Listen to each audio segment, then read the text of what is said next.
question for all the Rangers here, the 4 Rangers, and I want Blake to give them this. I want Blake to tell them what he thought and what you all think.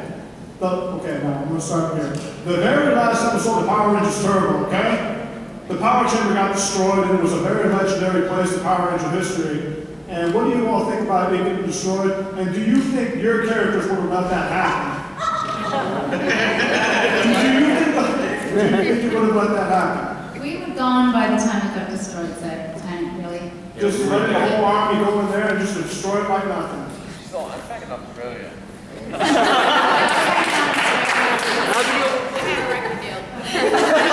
I wasn't guessing.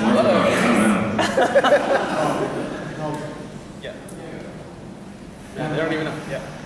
I'm sure they would have done their best had they still been Rangers at the time. Exactly. Yeah, if you were still Rangers, you think you characters would have defended the chamber well? Of course, yes. And do you think you would have won or lost? Won. Yes. I got to give a negative on the Lionscast because they defended it really bad. They just didn't defend it well. Sometimes you just got to get out. True story. And they didn't do anything. All right. Thanks, Dad.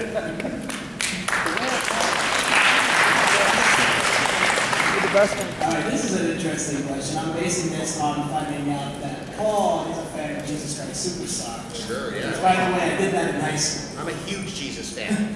So this is actually for everybody. What is your favorite musical or your favorite singer? Guys and Dolls. Yeah!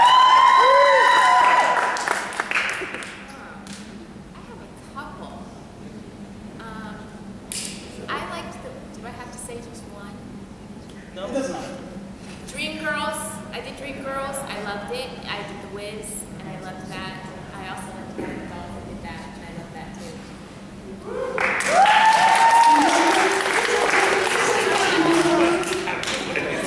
I think mine would be West Side Story. And Grease. I always have to throw in Olivia Newton-John somewhere. Yeah. Law. Power Rangers musical.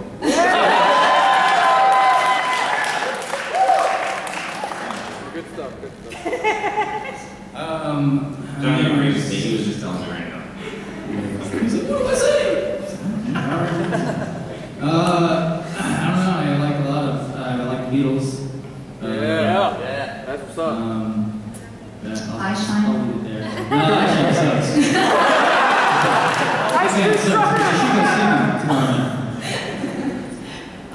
I don't know what my favorite musical was. When I went to college, I actually graduated with a BFA in musical theater, but I did Jesus Christ Superstar, so I'd have to see Jesus Christ Superstar.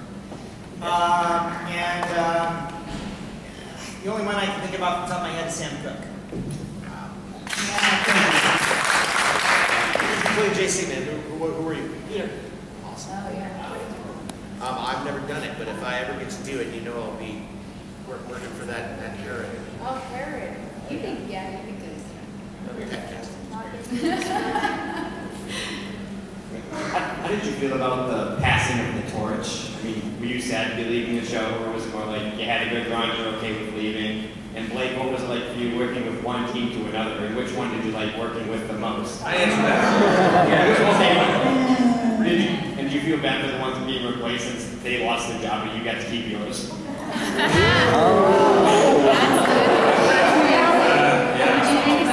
thought it was awesome. I was 12. I was crying. I mean, like, I was bawling my eyes out. It was sad for me because I grew up with everybody on the show, you know, like, as far as I'm growing up, literally. Yeah, it was definitely a big upset for me because Power Rangers was like, the shit, you know? You made new friends. Hey, I got a question. I got a question for you, actually. Do you still live in Reseda? Both of you guys. I've seen you guys both in my neck of the woods. Canoga Park. Canoga Park, there you go. Yeah, they moved up. Actually, it's not strictly north. Who? Harvey who? I was sad when we passed the torch. Actually, Kat and I were boo-hooing. It was a sad feeling because it was something that we were used to on a day I was on the show for 2 years, did 100 episodes with these people, and to be leaving and not knowing what's coming next, it was sad. I was sad. I missed it a lot. I got a question. Did you guys, was it the newspaper article that you guys saw, or did they come tell you? Because it was the newspaper article that I saw, and I was like, oh, they're replacing us. No, I found out because they had me, they asked me to read with the girl that was going to replace us. No, And I found out it was it was an bad. article. And I was like, huh, I wasn't happy. I guess we're done for. And I didn't get fired that It was time. already kind of out there that it was going to be changing. Like, it was, or we already had an idea that that was going to happen, but it was just done in a very tasteless way. Well, that's show business. Yeah.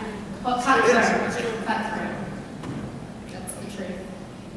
I'm not making that up. I didn't shave that day, though. I mean, I didn't grow much, but if you watch that episode closely, HD, you might be able to, hey, I didn't shave. Was that a protest, John? Was that a protest? Protest.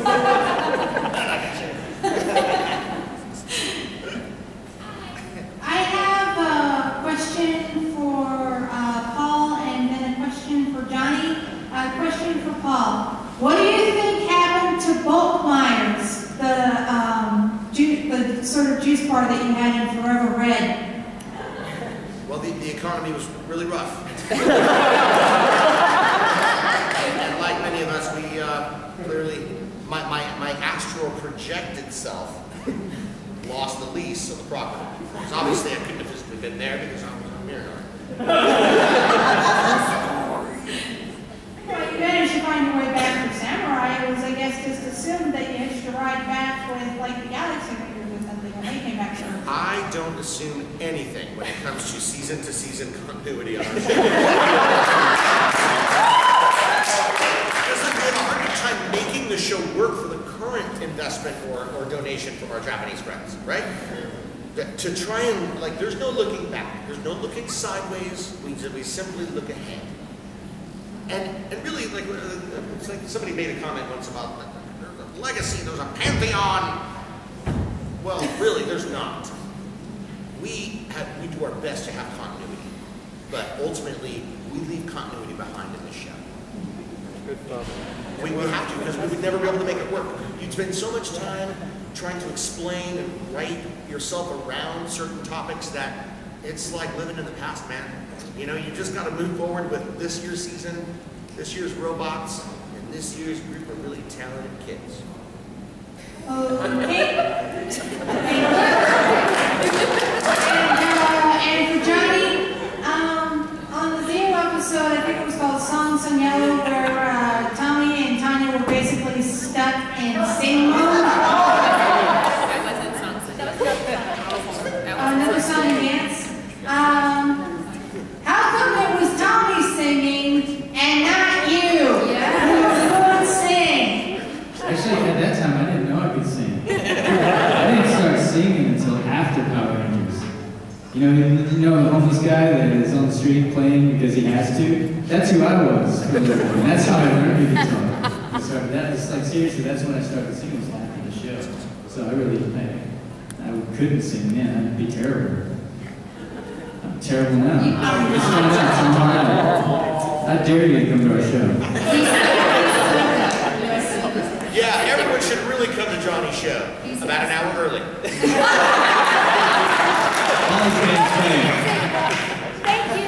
Thanks, Vince.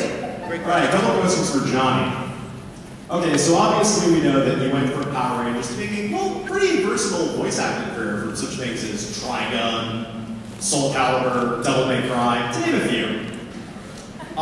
So first of all, what do you think is more fulfilling? Is it like screen acting or voice acting? That's tough, man, because, I enjoy them all.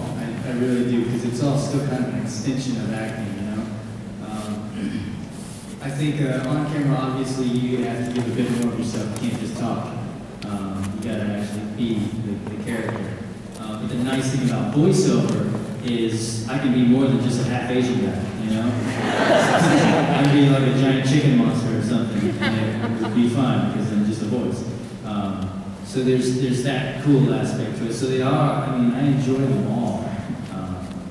And I don't know, rewarding wise, I guess it's just, again, they're all just, as long as people like it, whatever I do, it's rewarding. I think the most rewarding in anything that I've done is my band's music.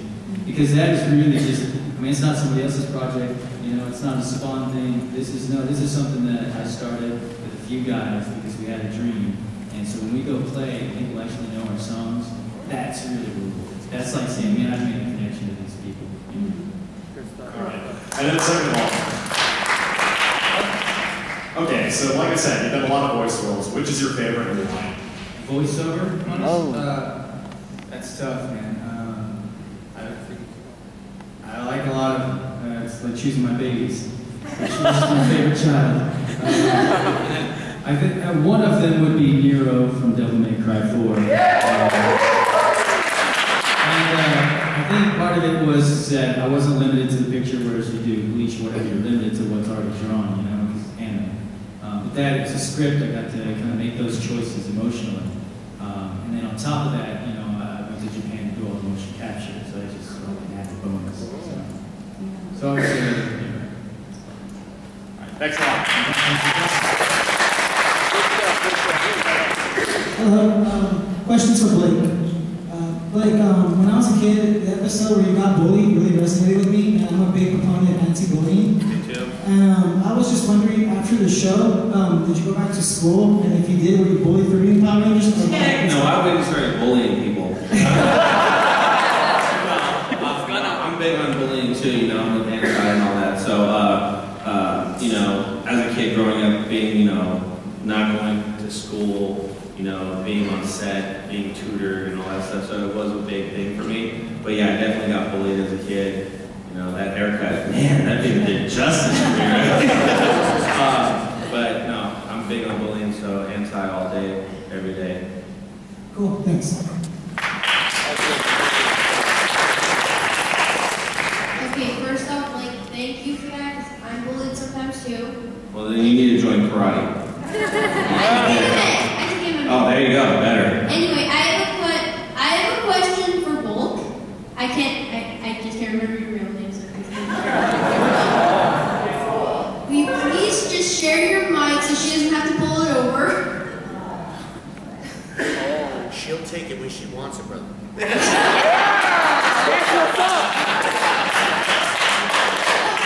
Yeah, of course. And I'm all about the show. where is Skull and hello? Yeah. Jason RV? Yeah. No, this is a show thing. Where is What's his name? Skull? He's telling you his name. Where is Skull and why can you take care of Spike? Wow, you know, more universe questions. I just didn't want to trouble myself with. I'll tell you this. He's very rich. So basically you're just training Spike? I think I'm doing my buddy a favor by watching the luggage for a few months.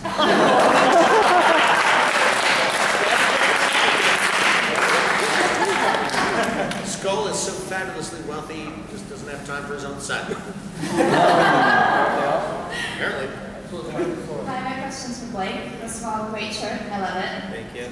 And when you came back in space, in Jubilee to Rescue, on screen it seemed like you kind of had some tension with Andros. Because you came late. I was wondering if in real life, if you guys got along at all, and what it was like for you to come back from that.